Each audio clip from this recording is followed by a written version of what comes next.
Hello everyone, this is Science Vines and you're watching the audiovisual chapter of Class 11th Biology. This is the fourth part of Chapter 6 Anatomy of Flowering Plants, and we are starting off with the secondary growth. The growth of the roots and stems in the length with the help of apical meristeme is called primary growth. Apart from primary growth, most dicotyledonous plants exhibit an increase in girth. This increase is called the secondary growth. The tissues involved in secondary growth are the two lateral meristems, vascular cambium and cork cambium. Vascular cambium, the meristematic layer that is responsible for cutting off vascular tissues.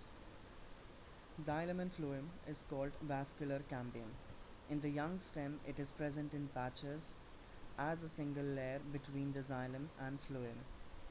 Later, it forms a complete ring. Formation of a cambial ring. In dicot stems, the cells of a cambium present between primary xylem and primary phloem is the intrafascicular cambium. The cells of medullary rays adjoining these intrafascicular cambium become meristematic and form the interfascicular cambium. Thus, a continuous ring of cambium is formed. Now, activity of a cambial ring. The cambial ring becomes active and begins to cut off new cells, both towards the inner and the outer sides.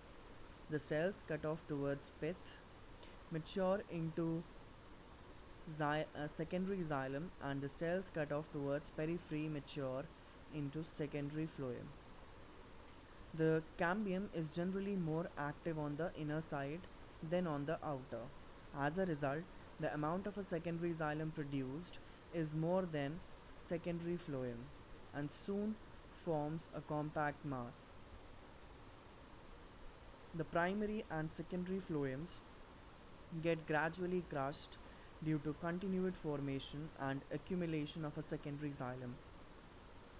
The primary xylem, however, remains more or less intact in or around the center.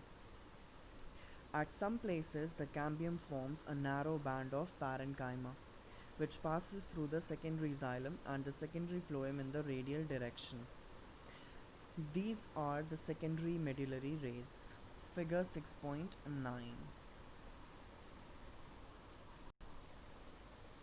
These are the stages in transverse section of secondary growth in the dicot stem. First, in the first diagram, the difference is there is intrafascicular cambium, and then the ring forms and that becomes a interfascicular cambiums as well. And there are further stages that would be discussed in the further topics. So let's go and read that as well. Springwood and autumnwood. The activity of a cambium is under the control of many physiological and environmental factors. In temperate regions, the climate conditions are not uniform through the year. In the spring season, cambium is very active and produces a large number of xylary elements having vessels with wider cavities. The wood formed during this season is called springwood or early wood. In winter, the cambium is less active and forms fewer xylary elements that have narrow vessels, and this wood is called autumn wood or late wood. The spring wood is lighter in color and has a lower density, whereas the autumn wood is darker and has a higher density. The two kinds of woods that appear as alternate concentric rings constitute an annual ring. Annual ring seen in a cut stem given an estimate of the age of the tree. Heartwood and sapwood. In old trees, the greater part of the secondary xylem is dark brown due to deposition of organic compounds like tannins, resins, oils, gums, aromatic substances, and essential oils in the central or innermost layers of the stem. These substances make it hard, durable, and resistant to the attacks of microorganisms and insects. This region comprises dead elements with highly lignified walls and is called heartwood. The heartwood does not conduct water, but it gives mechanical support to the stem. The peripheral region of the secondary xylem is lighter in color and is known as sapwood. It is involved in the conduction of water and minerals from the root to leaf. Now there is cork cambium. As the stems continues to increase in girth due to activity of a vascular cambium, the outer cortical and epidermis layer get broken and need to be replaced to provide new protective cell layers. Hence, sooner or later, another meristematic tissue called cork cambium or phellogen develops, usually in the cortex region. Phellogen is a couple of layers thick. It is made of narrow, thin-walled and nearly rectangular cells. Phellogen cuts off cells on both sides.